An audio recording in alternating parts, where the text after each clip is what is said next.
మన దేశం కోసం పోరాడిన స్వాతంత్ర్య సమరయోధులకు, సైనికులకు ఘన నివాళులు. మరిన్ని అప్డేట్స్ కోసం మా ఛానల్ని లైక్ చేయండి, షేర్ చేయండి మరియు సబ్స్క్రైబ్ చేసుకోండి. నమస్కారం. ఈనాటి మన చారిత్రక విశ్లేషణకు స్వాగతం. ఈరోజు మనం మామూలు కథ చెప్పుకోవటం లేదు సుమా. ఏ హక్కులు లేని ఒక బానిస ఏకంగా ఉత్తర భారతదేశ రూపురేఖలనే మార్చేసి ఒక మహా సామ్రాజ్యానికి పునాదులు వేసిన అద్భుతమైన చరిత్రను లోతుగా విశ్లేషించబోతున్నాం. షంషుద్దీన్ ఇల్తుత్మిష్ పేరు వినడానికి చాలా గంభీరంగా ఉంది కదూ. ఆయన జీవిత ప్రయాణం అంతకు మించి అద్భుతంగా ఉంటుంది. ఏ మాత్రం ఆలస్యం చేయకుండా నేరుగా విషయంలోకి వెళ్ళిపోదాం. ఒక్క క్షణం ఆలోచించండి. ఉత్తర భారతదేశంలోనే అత్యంత శక్తివంతమైన ఢిల్లీ సుల్తానేట్కు అసలైన పునాది వేసిన వ్యక్తి తన జీవితాన్ని ఎలా మొదలుపెట్టాడో తెలుసా? బానిస సంకెళ్లతో. అవునండి, అసూయతో రగిలిపోయిన సొంత అన్నదమ్ములే అతన్ని ఒక సంతలో బానిసగా అమ్మేశారు.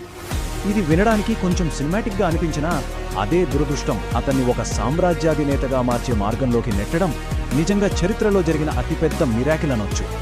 ఈ ఎదుగుదల ఎలా జరిగిందంటే 1190ల కాలంలో ఢిల్లీలో ఒక బానిసగా కొనబడిన ఇల్తుత్మిష్ తన స్వంత ప్రతిభతో వేగంగా పైకి ఎదిగాడు.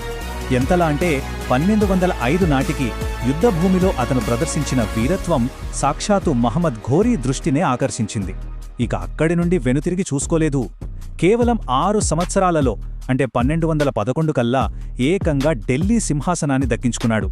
బానిస స్థాయి నుంచి సుల్తాన్ స్థాయికి. Wow, it's really mind blowing కదూ. 1,00,000 జిటాల్స్, అక్షరాల 1,00,000. కుతుబుద్దీన్ ఐబక్ ఇల్తుత్మిష్ను మరియు మరో బానిసను కొనుగోలు చేయడానికి చెల్లించిన భారీ ధర ఇది. అంటే దాదాపు ఒక ఈత కొలను నింపేన్ని నాణేలనుకోవచ్చు. దీన్ని బట్టి మనకి ఏమర్థమవుతుందంటే అతని చురుకైన మేధస్సు, ఆకర్షణీయమైన రూపం అతన్ని ఆ రోజుల్లోనే ఎంత వాల్యుబుల్ ఎసెట్గా మార్చాయో కదా.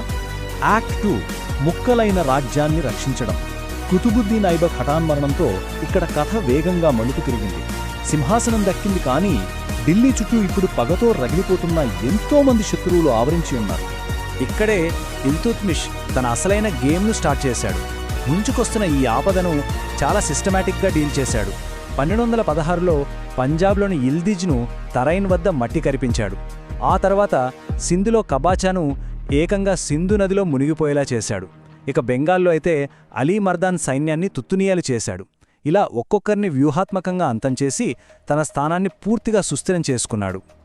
ఈ క్రమంలో ఇల్దిజ్ ఢిల్లీ సింహాసనంపై తనకే వారసత్వ హక్కులు ఉన్నాయంటూ వాదించినప్పుడు ఇల్తుత్మిష్ ఇచ్చిన కౌంటర్ మామూలుగా ఉండదు. వంశపారంపర్యంగా వచ్చే హక్కు ఉంటే ఉండొచ్చు, కానీ విధి ఆ ఆచారాన్ని ఎప్పుడో రద్దు చేసింది. ప్రపంచాన్ని ఏలే హక్కు అత్యంత బలమున్నవారికే దక్కుతుంది అని తేల్చి చెప్పాడు. ఎంత ప్రాక్టికల్గా, ఎంత రూత్లెస్గా ఉందో చూడండి ఈ మాట. యాక్ట్ 3 మంగోలులకు చెక్ పెట్టడం. సరే, స్థానిక శత్రువుల పీడ విరగడైంది. ఇక ప్రశాంతంగా ఊపిరి పీల్చుకుందామనుకునే లోపే మంగోలుల రూపంలో ఒక అతిపెద్ద విపత్తు ఢిల్లీ వైపు దూసుకొచ్చింది. ఇక్కడ మనందరికీ ఒక పెద్ద డౌట్ వస్తుంది.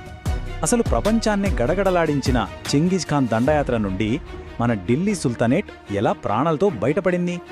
ఈ $1 మిలియన్ క్వశ్చన్కు ఆన్సర్ తెలియాలంటే 1220ల నాటి జియోపాలిటిక్స్లో ఇల్తుత్మిష్ వేసిన ఆ మాస్టర్ స్ట్రోక్ ఏంటో మనం తెలుసుకోవాలి. అదేంటంటే పర్ఫెక్ట్ న్యూట్రాలిటీ. చెంగిజ్ ఖాన్ బారి నుండి ప్రాణాలు గుప్పిట్లో పెట్టుకుని పారిపోయి వచ్చిన జలాలుద్దీన్ ఇల్తుత్మిష్ ఆశ్రయం కోరాడు. మామూలు రాజులైతే ఎమోషనల్గా రియాక్ట్ అయి ఆశ్రయం ఇచ్చేవారు.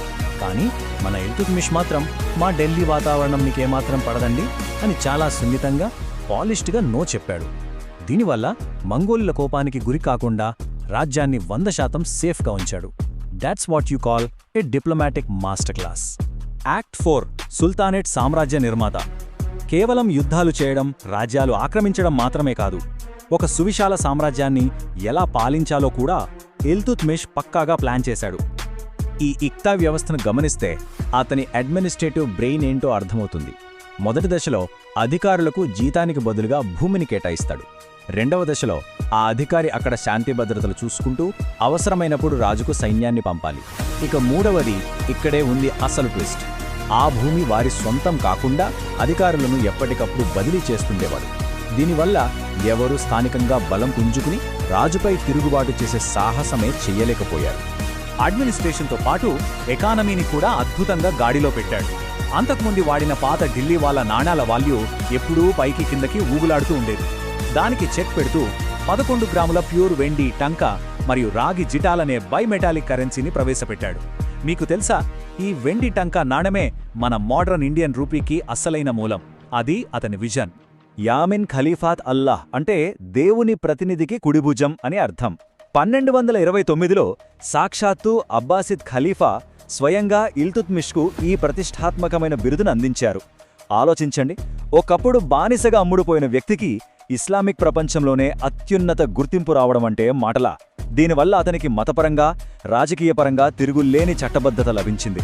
ఇక కల్చరల్ విషయానికొస్తే ఢిల్లీని కేవలం మిలిటరీ బేస్లా కాకుండా ఒక అద్భుతమైన సాంస్కృతిక కేంద్రంగా మార్చేశాడు. సగంలోనే ఆగిపోయిన మన ప్రపంచ ప్రసిద్ధ కుతుబ్ మినార్ నిర్మాణాన్ని పూర్తి చేసింది ఇతనే.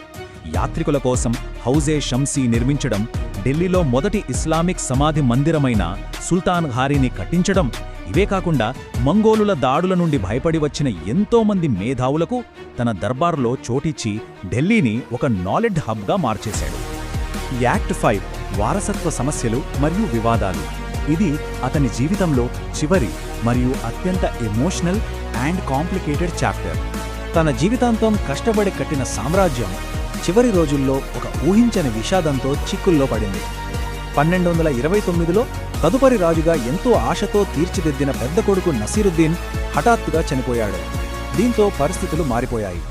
1231లో అతను యుద్ధానికి వెళ్తూ తన కూతురు రజియాకు బాధ్యతలు అప్పగించడం, ఆ తర్వాత 1236లో ఇల్తుత్మిష్ కన్ను ముయ్యడం, ఆ వెనువెంటనే ఢిల్లీలో తీవ్రమైన రాజకీయ అస్థిరత మొదలవ్వడం అన్నీ చకచకా జరిగిపోయాయి. కాని చనిపోవడానికి ముందు ఇల్తుత్మిష్ తీసుకున్న ఒక నిర్ణయం మాత్రం చరిత్రలో నిలిచిపోతుంది. అదేంటంటే, సంప్రదాయం కంటే కూడా ఒక వ్యక్తి అర్హతకే ఎక్కువ విలువివ్వడం. తన ప్రాణాలతో ఉన్న మిగతా కొడుకులకు పరిపాలించే సత్తా లేదని గ్రహించి కఠినమైన పాత సాంప్రదాయాలను పక్కన పెట్టి మరీ తన కుమార్తె రజియాను వారసురాలిగా ప్రకటించాడు. ఆ కాలంలో ఇది మామూలు డేరింగ్ స్టెప్ కాదు. సో ఫైనల్గా ఈ చారిత్రక విశ్లేషణ మనకొక బలమైన ప్రశ్నను మిగులుస్తుంది. ఒక నిజమైన సామ్రాజ్యం దాని స్థాపకుడి మరణం తర్వాత కూడా సుస్థిరంగా నిలబడుతుందా, లేక అతని గొప్పతనాన్ని మాత్రమే చరిత్రలో ప్రతిధ్వనిస్తుందా? ఇల్తుత్మిష్ ఎంతో పకడ్బందీగా పునాదులు వేసినప్పటికీ అతని మరణం తర్వాత వెంటనే వచ్చిన రాజకీయ గందరగోళం చూస్తే ఇదే అనుమానం కలుగుతోంది. ఈనాటి మన విశ్లేషణ ఇక్కడితో ముగిసినా మన చరిత్రలో ఇలాంటి ఉత్కంఠభరితమైన ఘట్టాలు ఇంకా ఎన్నో ఉన్నాయి. వాటన్నిటి గురించి మరోసారి మాట్లాడుకుందాం. అప్పటి వరకు సెలవు. జై హింద్.